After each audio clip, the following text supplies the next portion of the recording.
Okay, so let's get straight into it. So the first thing we're going to do is build the data model. What I'm showing you now is the tables that we're going to be using. The first table is called a fact table. Why is it called a fact table? Because it has all your transactional information, like your revenue, your taxes, your period. Now, to get some descriptive analysis, you're going to want to add dimensional tables to this. For example, as I'm flipping through, you can see my customer table, industry, executive, and then state, which has your geographical location, right?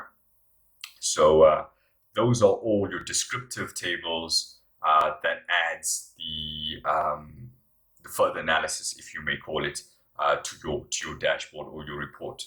So let's get straight into it. I'm going to open up my Power BI desktop.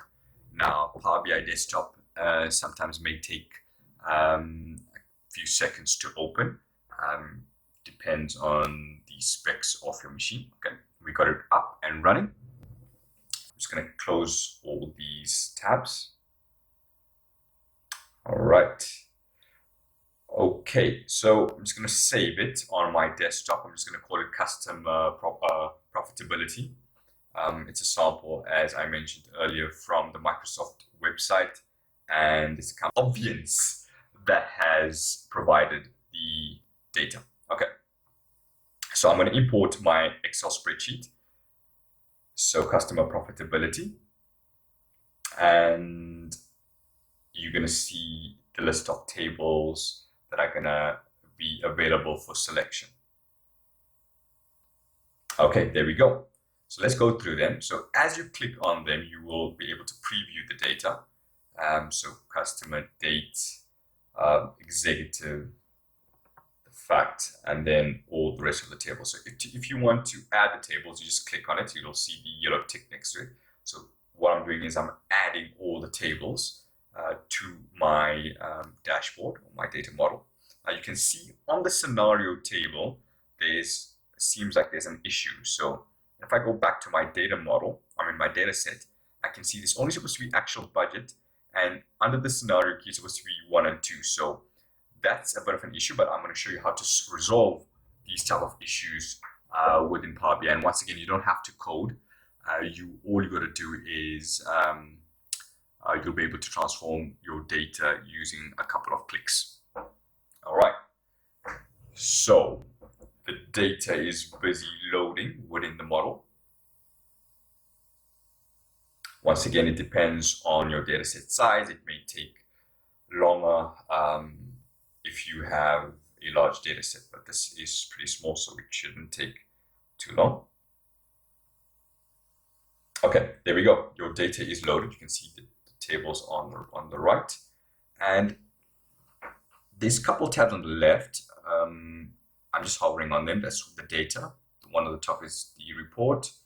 And yeah, let's go straight into that. So I'm just going to flip through and have a look at a couple of these tables. Okay, this is the modeling part. This is where the modeling actually happens. So I'm just going to make this a little bit smaller. So it has all your tables loaded, and you can see these little arrows that's linking a couple of these tables together. And I'm going to delete them because I want to do it from scratch. I want to show you exactly what this is all about. If you look at these two tables that I'm just dragging in, you can see there's something that says columns, and it seems like there is a bit of an error. I'm going to show you exactly what I mean by that, right? So sometimes when you're loading an Excel spreadsheet, because it's not a database, you can have a problem. So I'm just going to go to edit queries. Right. Okay, so let's have a look at the tables and see which ones are the ones that are giving us an error or have not been loaded correctly. Okay.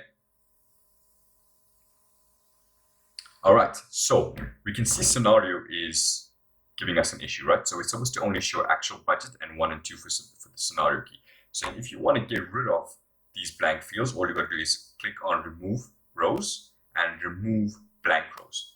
It'll automatically remove those blank rows, right? Now you want to remove the columns, so you can just click and you can remove the columns, and then you can do that for the subsequent ones as well, right? Okay, so that seems fine. That table seems fine now.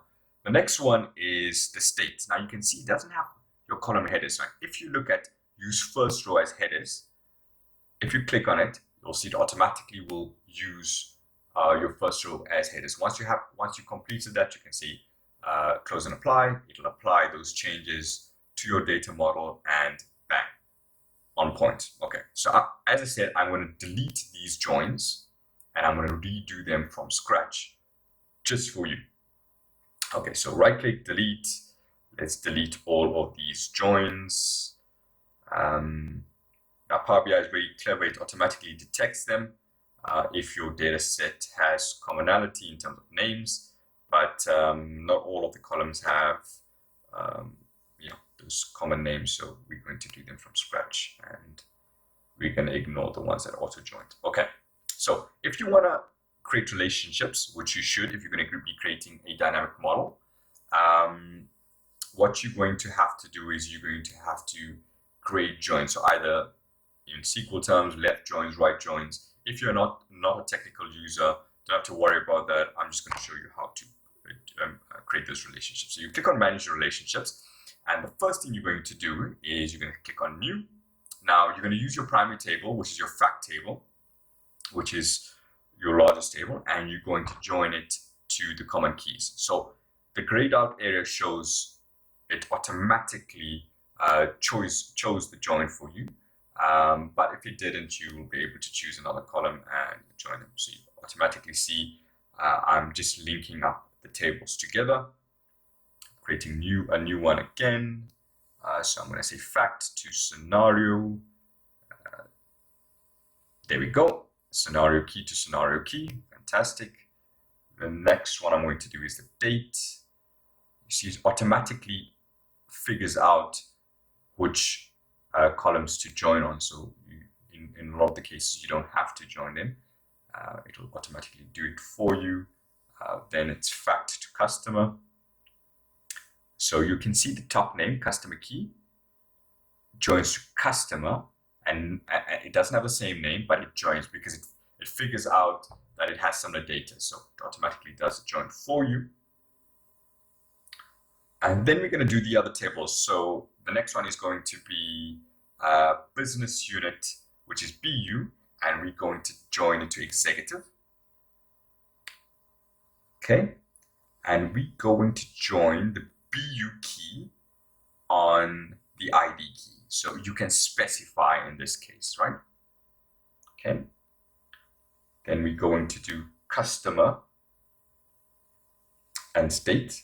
Now what I'm doing will apply to your own data set. So this is just showing you how to do it. So state does not join to state, even though it's the same name. You want to join state to state code. So if you have a look at the underlying data, you'll see that's the one that you're supposed to do. And the last one is we're going to join customer to industry. And it automatically chose industry ID to ID to automatically figure out which columns to join. And that's it. So you have now created a data model, simple in a few minutes. And what we're going to do next is that is where the fun part starts. That is where you're going to actually build your report visually without any code. So you're going to maybe create 1 or 2 calculations, or maybe 3 calculations or 4 calculations at max. And then from there, you're just going to use NLP, which is natural language processing programming to create a beautiful report, which you can use in your business.